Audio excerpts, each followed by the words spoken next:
Hi, I'm Mark Bedore. Today's Wild West is in South Pass City, a Wyoming State Historic Site that's an authentic slice of the Old West. We'll show you coming up on today's Wild West.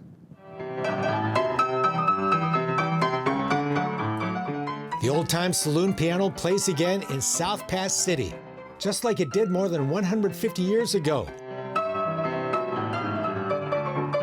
If someone were to come back in a time machine, they would recognize this town.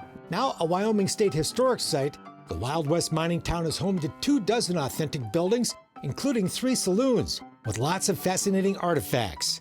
We don't try to disguise that we use replicas, but if it looks old and it looks authentic, it likely came from this very town. Like the furniture, the bar, that kind of thing, date back to the early years of the town too.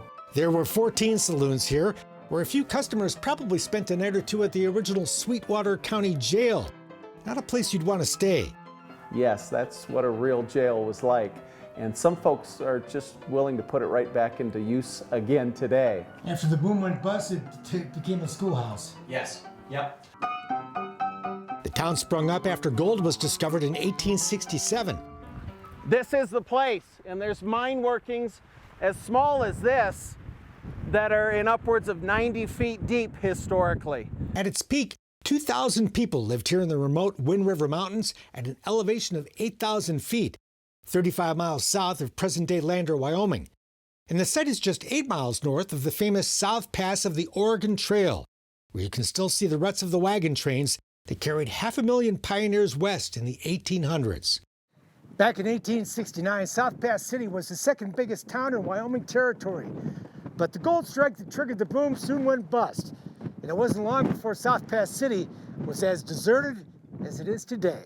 The boom quickly turned to bust, as it did in hundreds of places across the West. That surface gold, the placer deposits, and the diggings on the creeks usually dries up within a season or 2 or 3.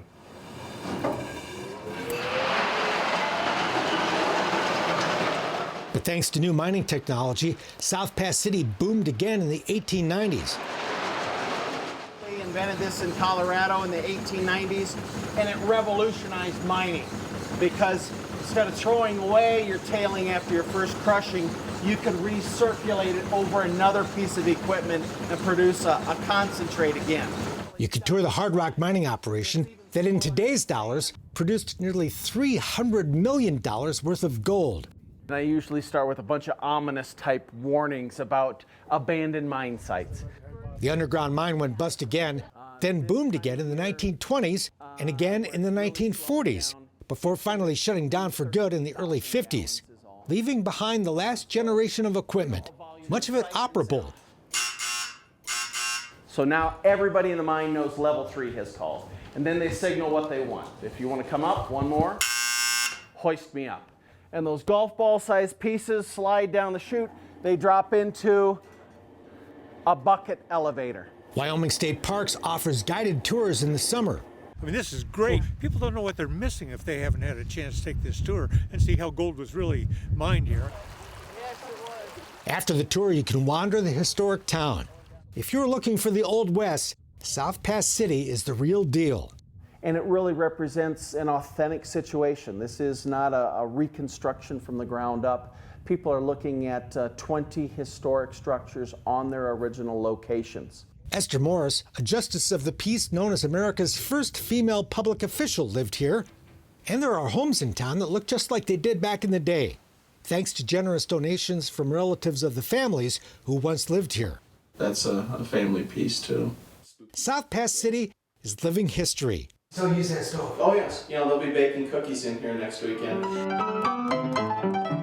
That you can experience for yourself in today's Wild West. Folks understand that, I think, when they leave this place, that was the real thing.